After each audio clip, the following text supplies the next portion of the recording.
On the morning of July 8, 1944, a Japanese officer emerged from a cave on Saipan's northern cliffs. Behind him followed 803 soldiers and civilians. They were surrendering. Not to an entire Marine battalion, not to a company, not even to a full platoon. They were surrendering to one Marine.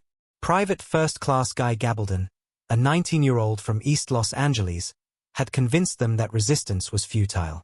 That the Americans who waited outside possessed firepower and determination beyond anything they could withstand. The Japanese officer had believed him. And that belief, that assessment of American Marine capabilities, would be repeated by Japanese commanders across the Pacific in words they would later regret speaking too late. This is the story of what Japanese generals and commanders said about American Marines, both before they encountered them and after it was too late to matter. The first assessments came not from generals but from soldiers. The initial encounters between Japanese and American forces in the Pacific had been one-sided Japanese victories. Wake Island fell in December 1941. Guam was captured the same month. The Philippines collapsed over months of desperate fighting.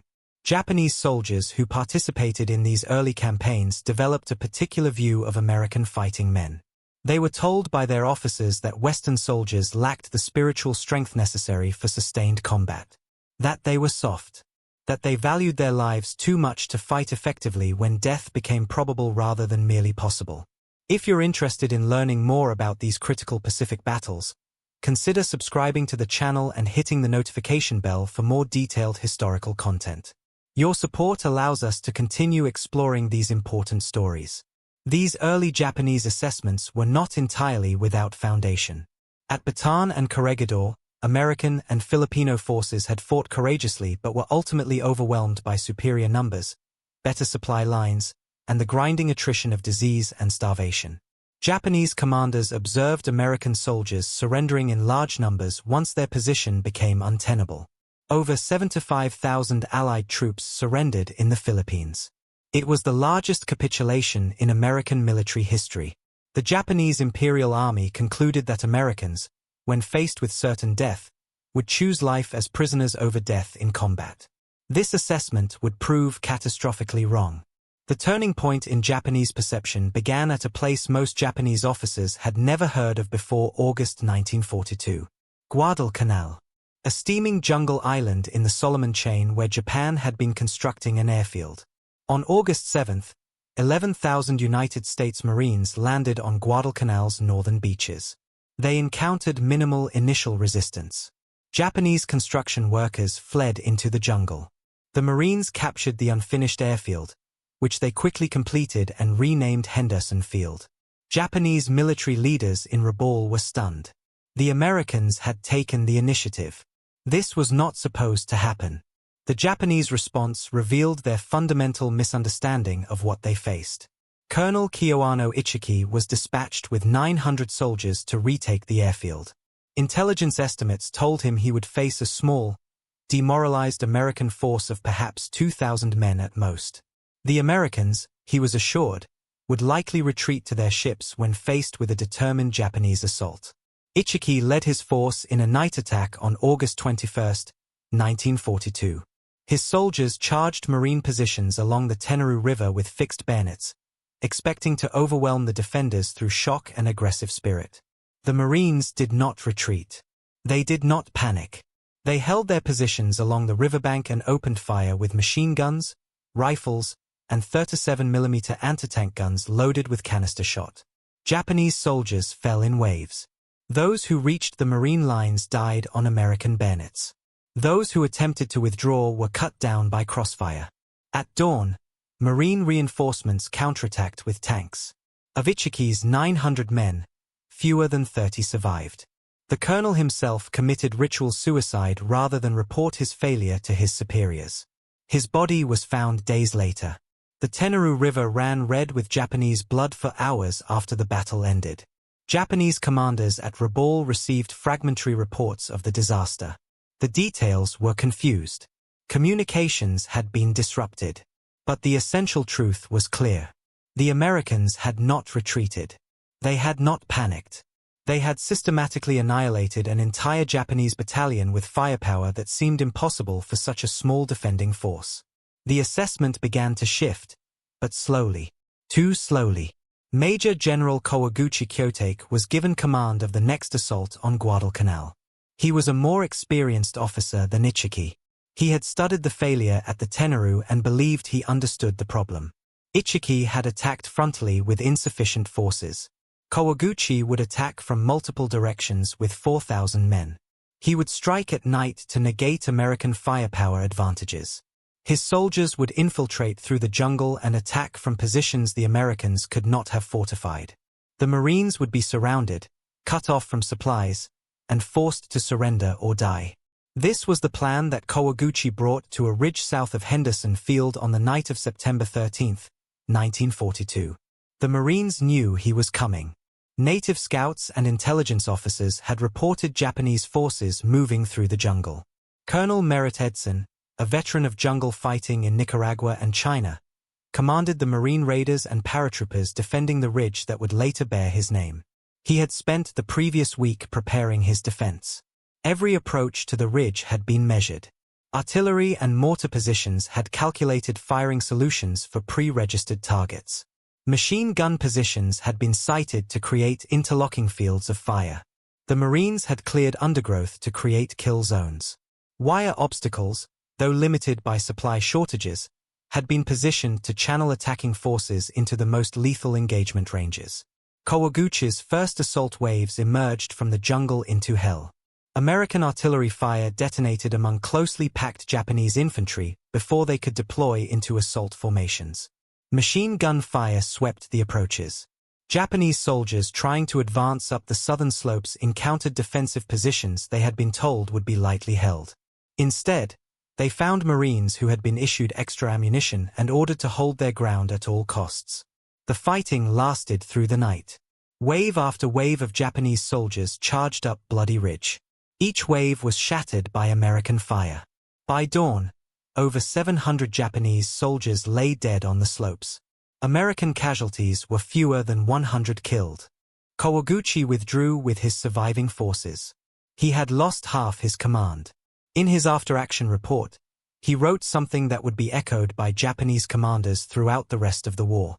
The American Marines, he stated, possessed firepower far exceeding intelligence estimates.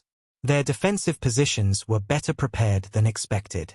Their soldiers did not break under pressure. Most importantly, they had displayed tactical sophistication and coordination that contradicted the prevailing Japanese assessment of American fighting ability. Japanese intelligence officers who interrogated captured Marines from Guadalcanal discovered something that troubled them. These Americans were not demoralized. They were confident. They spoke of superior equipment, better supplies, and the certainty that more reinforcements would arrive. They displayed no fear of death but seemed to consider it a risk to be managed through superior firepower and tactics rather than an honorable destiny to be embraced. The battle for Guadalcanal ground on for months. Japanese reinforcements arrived by destroyer in nightly runs that Marines dubbed the Tokyo Express. But Japanese forces on the island began to starve. Supply runs could deliver men but rarely heavy equipment or sufficient food. American control of Henderson Field meant that daylight belonged to American aircraft. Japanese ships could not approach in sunlight without facing attack. The night deliveries brought soldiers but not the logistical support necessary to sustain offensive operations. By February 1943, Japan evacuated its surviving forces from Guadalcanal. Of the 36,000 Japanese troops committed to the campaign, over 20,000 were dead. Most had died not from combat but from disease and starvation. American forces had killed thousands, but malnutrition and tropical illnesses had killed even more. The survivors who were evacuated told stories of American firepower that seemed inexhaustible, of artillery barrages that lasted for hours, of air attacks that came in waves, of Marine positions that could not be overrun because the defenders possessed enough ammunition to kill attackers faster than they could advance. Admiral Isoroku Yamamoto, commander of the combined fleet, understood what Guadalcanal meant. He had spent years in the United States in the 1920s and early 1930s. He had walked the streets of American cities. He had visited factories and oil fields. He had observed the industrial capacity that Japan lacked. Yamamoto had opposed the war against America from the beginning. When asked what would happen if Japan attacked the United States, he had told Prime Minister Fumimaro Kono that he would run wild for the first 6 months. But after that, he said, he had absolutely no expectation of success. Guadalcanal had come 6 months after Pearl Harbor. Yamamoto's prediction was proving accurate. Lieutenant General Tadamichi Kuribayashi received orders in June 1944 to defend Iwo Jima. He was 53 years old. He had served as a cavalry officer for decades.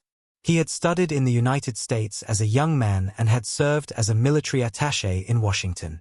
Like Yamamoto, Kuribayashi knew America. He understood American psychology and American industrial capacity. When he told a colleague that he was sorry to end his life fighting the United States of America, he was not expressing regret about his orders. He was stating a fact. He knew he would die on Iwo Jima. He knew his garrison would be annihilated. The only question was how long they could hold and how many Americans they could kill before the end came. Kuribayashi arrived on Iwo Jima and immediately began assessing the defensive situation. The island was 8 square miles of volcanic rock and ash. Mount Suribachi dominated the southern end. The terrain was a nightmare. Loose volcanic sand made digging difficult. Water was scarce. The summer heat was oppressive. But Kuribayashi understood something that many of his fellow officers did not. Traditional Japanese defensive tactics would fail against the Americans. The banzai charge, the massed infantry assault, the defense at the water's edge. These tactics had been developed for fighting opponents who lacked American firepower. They would not work against Marines supported by naval gunfire and carrier aircraft. Kuribayashi forbade banzai charges. He ordered his men to dig. Not just trenches, but an entire underground fortress. Miles of tunnels connecting hundreds of defensive positions. Pillboxes reinforced with concrete and steel. Artillery pieces positioned in caves that could fire and then be pulled back before American counterfire arrived. Every cave had multiple exits. Every position was connected to others by underground passages. If the Americans destroyed one position, defenders could retreat through the tunnels and emerge elsewhere. The goal was not to stop the American landing. That was impossible. The goal was to make the Americans pay for every yard of ground in blood. Japanese Navy officers disagreed with Kuribayashi's plan. They insisted he should defend at the water's edge. They argued that Japanese soldiers should drive the Americans back into the sea through counterattacks. This was traditional doctrine. This was how Japan had always fought. Kuribayashi refused. He had studied previous American amphibious assaults. He knew what happened to defenders who positioned themselves on beaches. American naval gunfire and airstrikes destroyed beach defenses before the first landing craft arrived. Defenders who survived the bombardment faced Marines with tanks, flamethrowers, and overwhelming firepower. Beach defenses might delay the Americans for hours. Kuribayashi's underground fortress might delay them for weeks. He wrote to his wife that the Americans would surely come. He urged her to leave Tokyo because once Iwo Jima fell, American bombers would burn the city. He was preparing his men to die. But he was also preparing them to kill as many Marines as possible before that death arrived. In November 1943, American Marines assaulted Tarawa Atoll in the Gilbert Islands.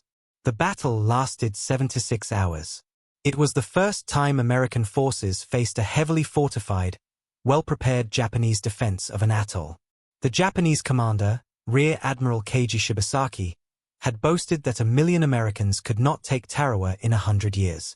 He had fortified the tiny island of Bishio with over 500 reinforced concrete pillboxes, bunkers, and fighting positions. Japanese defenders had clear fields of fire across the beaches. They had registered artillery on every likely landing zone. They were prepared to fight to the death. The Marines landed on November 20th. The initial bombardment had done less damage than expected. Japanese positions, built with thick concrete and coconut logs, had survived. When the first waves of Marines approached the beach, Japanese machine guns and artillery opened fire. The assault forces suffered 75% casualties in the first wave. Men died before reaching shore. Those who made it to the beach found themselves pinned behind a seawall, unable to advance. Reinforcements landed throughout the day. Marines waded through chest-deep water under fire, carrying weapons and ammunition. Many drowned. Others were shot before reaching the beach. By nightfall, the situation was desperate. The Marines held a narrow strip of beach. Casualties were mounting. For the first time in the Pacific War, the outcome of an American amphibious assault was genuinely in doubt. But the Marines did not withdraw. They brought in tanks. They brought in flamethrowers. They brought in engineers with demolition charges. They advanced meter by meter, destroying each Japanese position individually. After 76 hours of continuous fighting, Bishio was secure. American casualties were over 3,000, including more than 1,000 dead. Japanese casualties were even higher. Of the 400 to 700 Japanese and Korean defenders, only 17 survived. The rest fought to the death. American military planners studied the battle carefully. Tarawa had revealed the cost of assaulting heavily fortified positions. It had demonstrated that American casualties could be staggeringly high even in victory. But it had also revealed something about American Marines. They had not broken.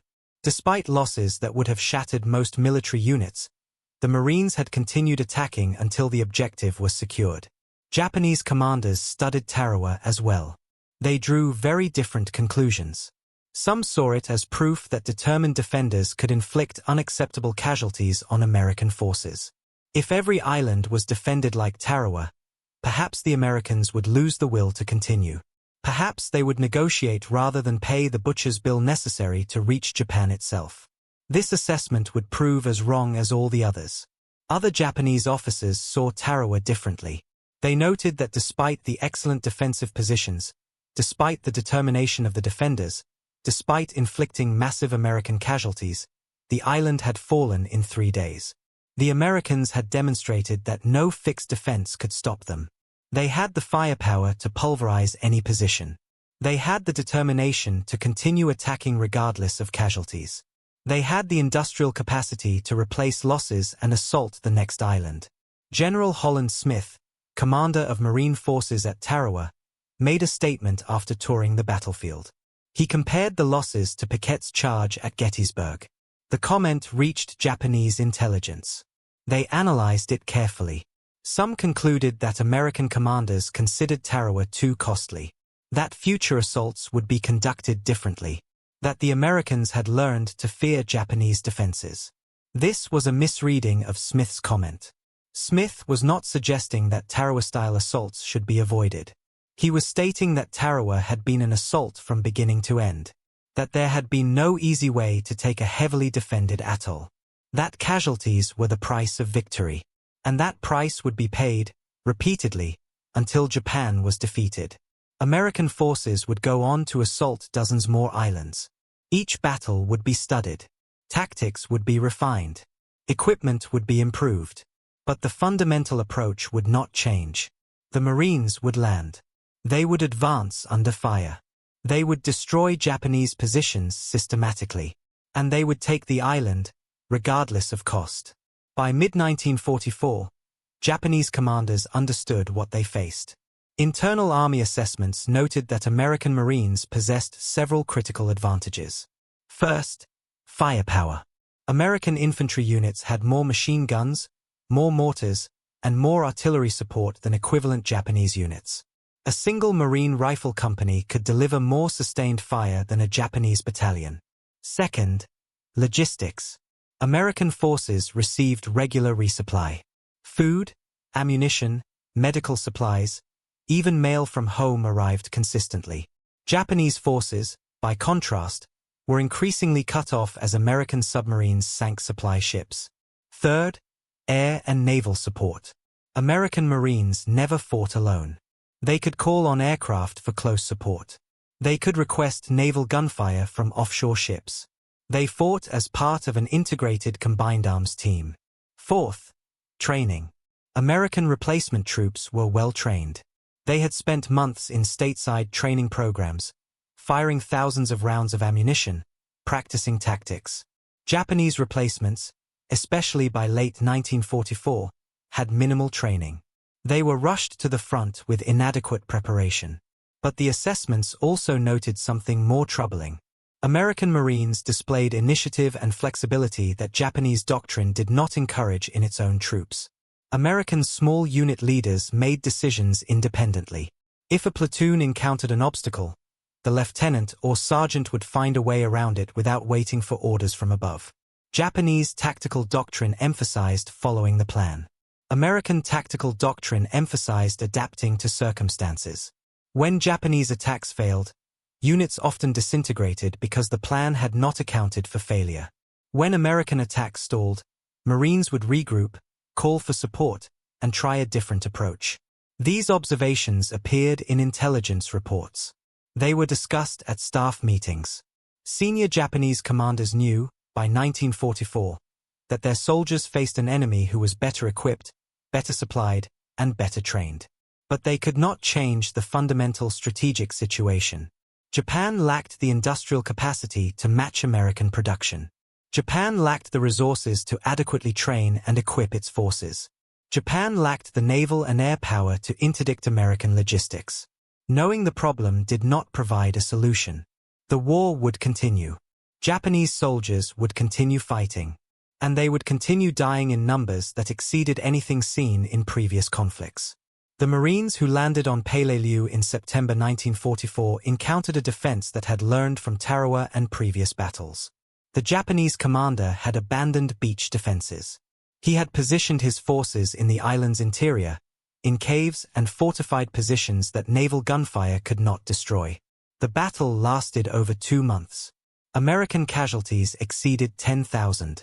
The Marines advanced cave by cave, using flamethrowers and explosives to destroy each position. Japanese defenders fought from prepared positions, falling back through tunnels when pressed, emerging elsewhere to fight again. It was exactly the kind of defense Kuribayashi would implement on Iwo Jima. When the Marines landed on Iwo Jima on February 19, 1945, Kuribayashi was ready. He had spent 8 months preparing his defense. 23,000 Japanese troops waited in underground positions. They had strict orders. Do not waste lives in banzai charges. Make the Americans pay for every meter. Kill 10 Americans before you die. The initial landing proceeded with little resistance. Marines came ashore expecting immediate opposition. Instead, they found empty beaches. They advanced inland across loose volcanic sand. Some thought the bombardment had destroyed the Japanese garrison. Others sensed a trap. They were correct. Kuribayashi waited until the beaches were crowded with men and equipment. Then he opened fire. Artillery, mortars, and machine guns concealed in Mount Suribachi and along the northern ridgelines turned the beaches into a killing ground. Marines dove for cover. Casualties mounted. Confusion spread.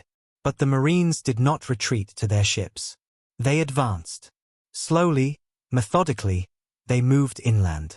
They called in naval gunfire. They called in airstrikes. They brought up tanks. They fought their way off the beaches and began the systematic destruction of Japanese defensive positions. The battle lasted 36 days. American casualties exceeded 26,000, including nearly 7,000 dead. Japanese casualties were even higher. Of Kuribayashi's 23,000 defenders, fewer than 200 survived to surrender. The rest died in their positions or in final desperate counterattacks. Marine General Holland Smith, observing the battle, made a comment that would be recorded in multiple sources. He said that of all the adversaries the Marines had faced in the Pacific, Kuribayashi was the most redoubtable. It was not a compliment to be given lightly. Smith had commanded Marines through Tarawa, Saipan, Tinian, and Guam. He had faced determined Japanese defenders on multiple islands. But Kuribayashi had inflicted casualties that exceeded anything Smith had seen. The general who had studied America, who had warned against war with America, who had known from the beginning that Japan would lose, had made the Americans pay the highest price of any Pacific Island battle. To the war correspondents covering Iwo Jima, Smith remarked that he didn't know who the Japanese general running the show was, but he was one smart bastard. Kuribayashi never heard those words. He died in a final attack on March 26, 1945. His body was never identified. But his defense of Iwo Jima had proven a point he had tried to make to his superiors years earlier. American forces could not be stopped. They could only be delayed. And that delay came at a cost in Japanese lives that Japan could not afford to pay. By the spring of 1945, the assessments were complete. Japanese commanders knew exactly what they faced. They knew American firepower was overwhelming. They knew American logistics were inexhaustible. They knew American Marines would not break, would not retreat, would not stop advancing until the objective was secured. This knowledge did not change the war's trajectory. It simply made the final months more bitter for the Japanese soldiers ordered to die defending positions they knew could not be held. The invasion of Okinawa in April 1945 demonstrated everything Japanese commanders had learned about American Marine capabilities. It also revealed that this knowledge meant nothing without the power to stop what was coming. Operation Iceberg brought the largest amphibious assault force of the Pacific War to Okinawa's shores. Over 60,000 Marines and soldiers came ashore on April 1st. Behind them waited over 1,000 ships. Above them flew hundreds of aircraft. Lieutenant General Mitsuru Ushijima commanded the Japanese 32nd Army defending Okinawa. He had over 100,000 men under his command. He had studied previous American assaults. He understood what worked and what failed. Ushijima adopted Kuribayashi's tactics from Iwo Jima. He would not defend the beaches. He would not waste men in futile banzai charges. He would fight from prepared positions in the island's interior. He would make the Americans advance through a killing ground where every ridge, every cave, and every village had been converted into a fortress. The initial American landing encountered almost no resistance. Marines came ashore expecting heavy fire. Instead, they found empty beaches. They advanced inland rapidly, capturing 2 major airfields within hours. Some officers wondered if the Japanese had evacuated. Others sensed a trap. The trap closed when American forces pushed south into the Shori Line. This was a series of fortified ridges anchored on Shori Castle, the ancient seat of Okinawan kings. Japanese defenders had spent months converting the area into an interconnected defensive system. Artillery positions were dug into reverse slopes where American naval gunfire could not reach them. Machine gun nests covered every approach. Caves provided shelter from bombardment and concealed reserves that could counterattack American units that penetrated the first line. The terrain itself favored defense. Heavy rains turned roads to mud. Tanks bogged down. Supply vehicles struggled. Infantry advancing across open ground faced interlocking fields of fire from multiple positions. The battle became a grinding war of attrition. American forces would assault a ridge, suffering heavy casualties to capture it, only to discover that Japanese defenders had withdrawn through tunnels to the next defensive line. Artillery duels raged for hours. American guns would pulverize suspected Japanese positions. Japanese guns, firing from concealed caves, would respond with accurate counterfire that caused casualties among American infantry and artillery crews. Progress was measured in meters per day. Each ridge had a name that became synonymous with suffering. Kakuzu Ridge, Tombstone Ridge, Chocolate Drop Hill, Sugar Loaf Hill. The fighting for Sugar Loaf Hill in May demonstrated the intensity of combat on Okinawa. The hill itself was an unremarkable elevation barely 50 feet high, but it was the key to the entire Shori defense. Capture Sugar Loaf and the way to Shori Castle would be open. Japanese defenders understood this perfectly. They had fortified Sugar Loaf and the 2 adjacent hills with interlocking defenses. Any attack on Sugar Loaf would be hit by fire from all 3 positions. The 6th Marine Division attacked Sugar Loaf on May 12. The assault began with artillery and naval gunfire preparation. Carrier aircraft bombed suspected Japanese positions. Then the Marines advanced. They were met by artillery, mortar, and machine gun fire from multiple directions. Japanese defenders had survived the bombardment in deep caves. They emerged when the Marines attacked and poured fire into the advancing Americans. The Marines reached the crest of Sugar Loaf but could not hold it. Japanese counterattacks drove them back. The next day the Marines attacked again. Again they reached the top. Again they were driven off. This pattern repeated for 8 days. Each day the Marines would advance. Each day they would suffer casualties. Each day they would be forced to withdraw.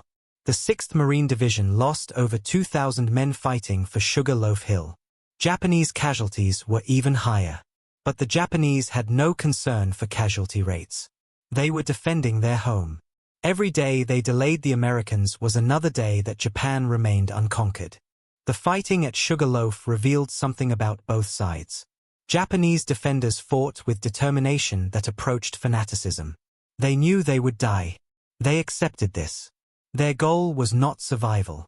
It was to kill as many Americans as possible before their own deaths. But American Marines demonstrated equal determination.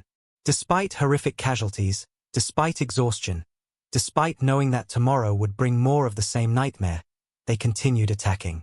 They adapted tactics. They improved coordination between infantry, armor, and artillery. They learned which approaches were less heavily defended. They found ways to suppress Japanese fire long enough for small units to advance. Slowly, painfully, they ground down the Japanese defense. Sugarloaf fell on May 19th. The cost had been staggering. But the Marines moved forward to the next objective. Shori Castle fell on May 29th. General Ushijima withdrew with his remaining forces to the southern tip of Okinawa. There he would make his final stand. The battle continued through June. American forces pressed relentlessly forward. Japanese defenders fought from every cave, every ravine, every possible defensive position. By June 21st, organized Japanese resistance had ended.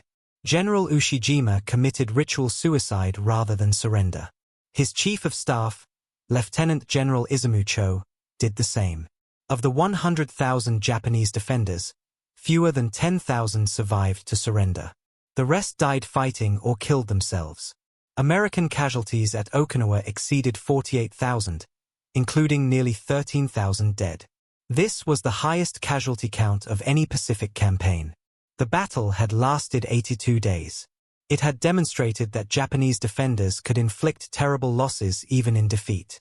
If you're finding this deep historical analysis valuable and want to support more content like this, please consider liking this video and subscribing to our channel. Share it with others who appreciate fact-based military history told from multiple perspectives. But more importantly, Okinawa revealed to American military planners what an invasion of Japan itself would cost. If defending a small island required over 80 days and cost nearly 50,000 American casualties, what would defending the home islands require? Japanese planners had millions of soldiers under arms in Japan. They had mobilized the civilian population for defense. They had prepared beach defenses, fortified positions, and suicide units ready to resist invasion. American military planners estimated that Operation Downfall, the planned invasion of Japan, would result in over 1 million American casualties. Japanese casualties would likely exceed 10 million when civilian deaths were included. These projections influenced the decision to use atomic weapons against Hiroshima and Nagasaki. The bombs demonstrated a power that made further resistance pointless. On August 15, 1945, Emperor Hirohito announced Japan's surrender. The war was over. In the months following Japan's surrender, American intelligence officers conducted extensive interrogations of surviving Japanese military personnel. The United States Strategic Bombing Survey brought Japanese officers to Tokyo for detailed questioning. The Naval Analysis Division interviewed admirals, captains, and junior officers about every aspect of the naval war. Army intelligence officers questioned generals and field commanders about ground operations. These interrogations, conducted from October through December 1945, revealed the Japanese military's internal assessments of American combat capabilities. The officers who had fought against American Marines provided frank evaluations of what they had faced. Their testimony, preserved in official documents, offers insight into how Japan's military viewed its opponent. The assessments were consistent across multiple sources. American firepower exceeded Japanese expectations by wide margins. Intelligence estimates before each battle had underestimated American artillery, naval gunfire support, and air support capabilities. Japanese defenders found themselves facing bombardments that seemed impossible.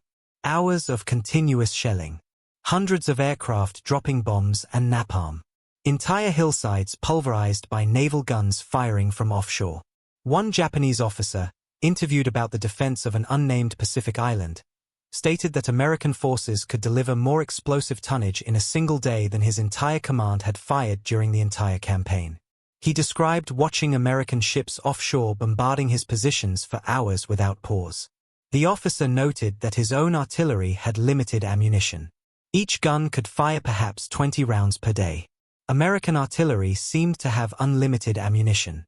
They could fire hundreds of rounds whenever called upon by forward observers.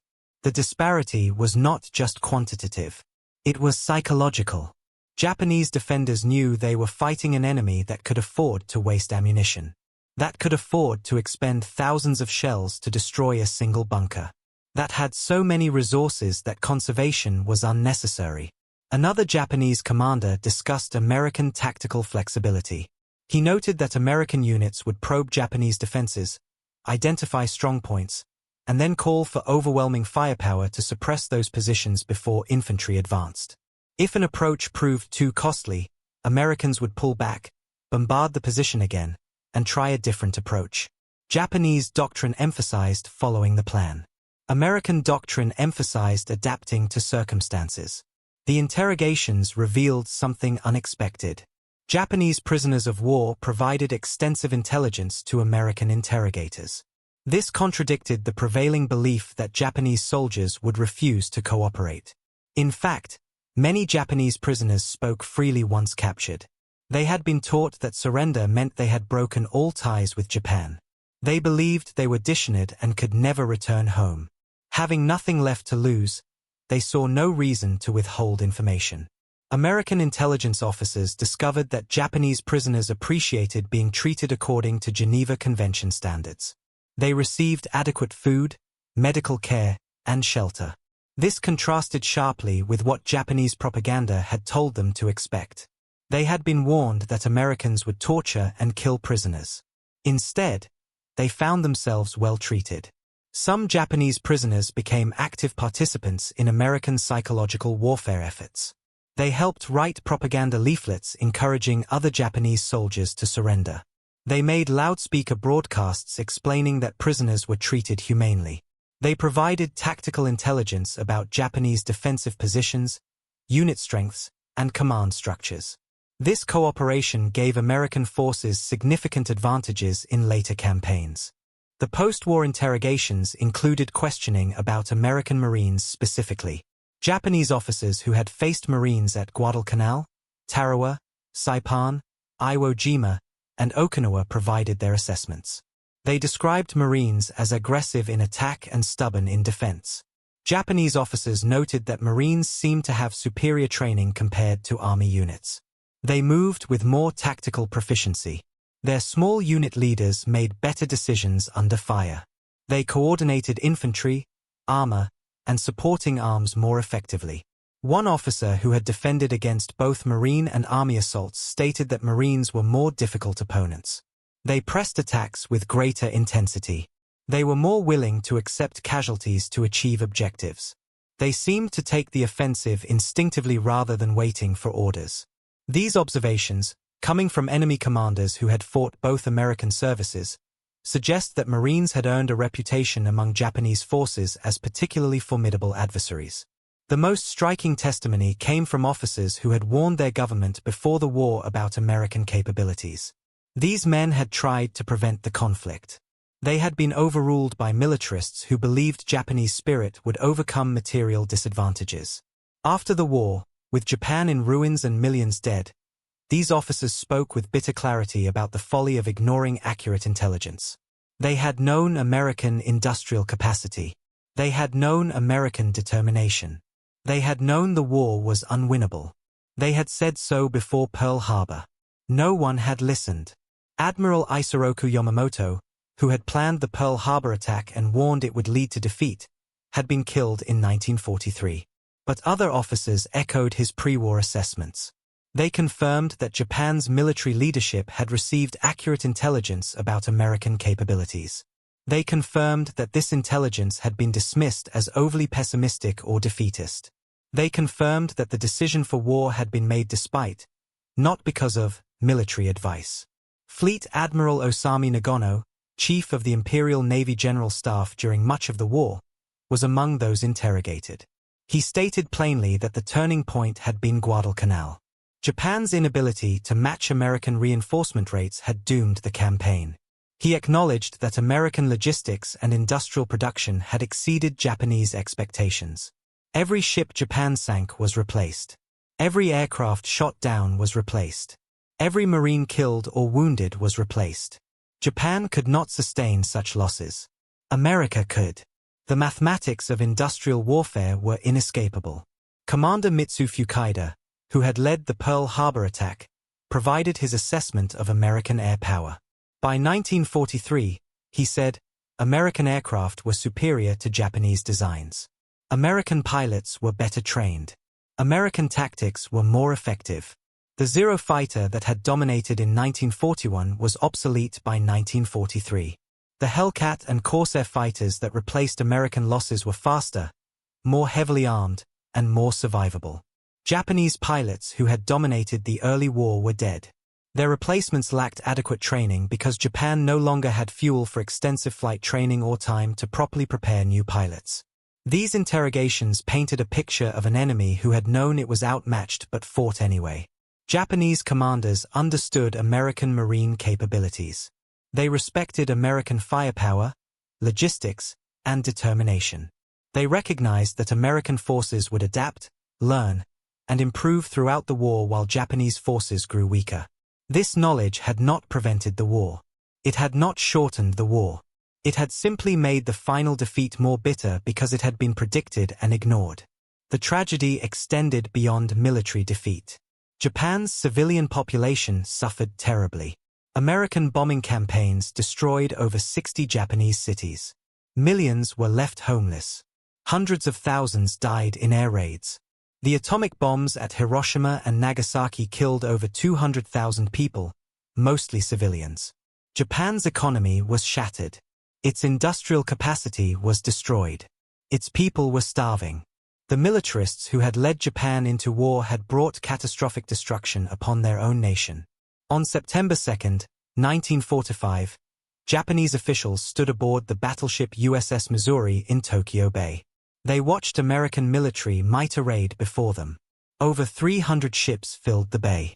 Aircraft darkened the sky in massive formations. General Douglas MacArthur presided over the surrender ceremony. The Japanese delegation signed documents accepting unconditional surrender. Among those present were military officers who had fought throughout the war. They had faced American Marines at Guadalcanal, at Iwo Jima, at Okinawa. They had witnessed American firepower firsthand. They had seen Japanese positions reduced to rubble by bombardment. They had watched Japanese soldiers killed in numbers that approached genocide. They had survived when most of their comrades had not.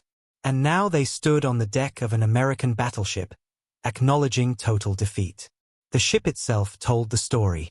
The Missouri was a battleship that displaced over 57,000 tons fully loaded. It mounted 9 16-inch guns that could fire shells weighing over 2,000 pounds to distances exceeding 20 miles. It was powered by engines producing over 200,000 horsepower. It was one of many such ships America had built during the war. Japan had possessed no equivalent.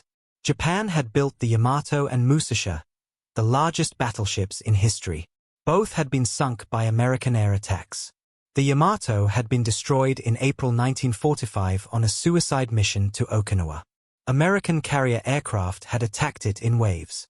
The battleship, stripped of adequate air cover and outnumbered by hundreds of American planes, had been sunk along with most of its crew. The era of the battleship had ended. The era of American naval dominance had begun. The Japanese officials signing the surrender documents understood what they were witnessing. This was the culmination of everything Admiral Yamamoto had warned about. This was the industrial might he had seen in Detroit transformed into military power. This was the determination he had recognized in American society focused on total victory. This was the awakened giant that would not stop until Japan surrendered unconditionally. The assessments Japanese commanders had made during the war were now complete. They had learned that American Marines were not soft. They were not decadent. They were not lacking in warrior spirit. They were professional soldiers backed by the greatest industrial economy in human history. They had firepower that seemed unlimited. They had logistics that never failed. They had reinforcements that never stopped coming. They adapted tactics when old approaches failed. They learned from mistakes and corrected them. They advanced regardless of casualties because they knew those casualties could be replaced and the objective would be achieved. One of the most profound statements came from an anonymous Japanese officer interviewed about his experiences fighting Marines. His words were recorded in the Strategic Bombing Survey documents. He said that early in the war, Japanese soldiers believed they could defeat American Marines through superior fighting spirit. By mid-war, they hoped they could delay American advances through defensive tactics. By war's end, they knew they could only die fighting and hoped their deaths would serve some purpose. This evolution in thinking reflected the broader arc of the Pacific War. Japan began with confidence in spiritual superiority over material advantage. It ended with the knowledge that material advantage, when possessed by a determined enemy with industrial capacity, was insurmountable. The lesson should have been learned before the war began. Yamamoto had provided it. Other officers who knew America had provided it. Intelligence about American industrial capacity was accurate and available. But the militarists who controlled Japanese policy in 1941 did not want to hear inconvenient truths. They wanted to believe that warrior spirit would overcome tanks and aircraft and ships. They were catastrophically wrong. The cost of this willful blindness was measured in millions of lives. Over 2 million Japanese military personnel died in the war. Hundreds of thousands of Japanese civilians died in bombings, starvation, and disease. The atomic bombs killed over 200,000 people in seconds. Japanese cities were burned to ashes. The economy was destroyed. The political system was dismantled. Japan lost its empire and its sovereignty. The nation that had sought to dominate Asia through military conquest ended the war occupied by American forces. And those American forces, particularly the Marines who had fought across the Pacific, had earned a reputation that Japanese commanders acknowledged even in defeat. They were tough. They were determined. They were backed by resources that seemed inexhaustible. They would not stop. They would not quit. They would keep coming until victory was achieved. The final irony was that Guy Gabaldon, the young Marine from East Los Angeles who convinced 800 Japanese to surrender on Saipan, demonstrated something the Japanese military establishment had failed to understand. Individual Americans, when properly motivated and equipped, could achieve results that seemed impossible. Gabaldon spoke Japanese. He understood Japanese culture. He used that knowledge to convince enemy soldiers that resistance was futile. He succeeded not through overwhelming force but through psychological insight combined with the credible threat of American firepower. His story, like so many others from the Pacific War, revealed that American military success came from combining industrial strength with individual initiative, superior logistics with tactical flexibility, and overwhelming force with intelligent application. Japanese commanders had learned this through bitter experience. They learned it too late to matter. The warnings had come before Pearl Harbor. Yamamoto had provided them. Other officers had echoed them. The evidence was available to anyone who looked honestly at American industrial capacity and societal resources. But Japan's leaders in 1941 chose to ignore the warnings. They chose to believe what they wanted to believe. They chose war. And they reaped the consequences of that choice across 4 years of catastrophic defeat. As the Japanese officials departed the USS Missouri after signing the surrender documents, they carried with them the knowledge of what their nation had faced. They had opposed the finest military forces America could produce. They had fought against Marines who would not break. They had been ground down by firepower that never ran out. They had watched their nation destroyed by an enemy they had been warned about but chose to fight anyway. The assessments were complete. The price had been paid.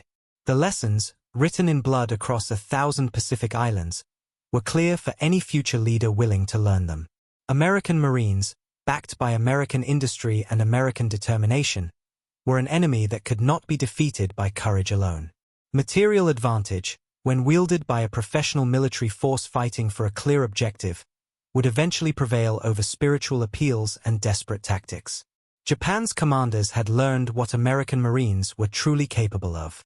They had learned it in the jungle of Guadalcanal and on the black sands of Iwo Jima. They had learned it in the caves of Okinawa and the ashes of their burned cities. They had learned it watching American ships fill Tokyo Bay and American aircraft darken the sky. They had learned it too late to save their nation from destruction. But they had learned it completely. Thank you for watching this detailed examination of Japanese assessments of American Marine combat capabilities during World War II. If you found this content valuable, please like this video, subscribe to our channel, and share it with others interested in fact-based military history. Your support allows us to continue producing in-depth historical analysis. Let us know in the comments which aspect of the Pacific War you would like us to explore next.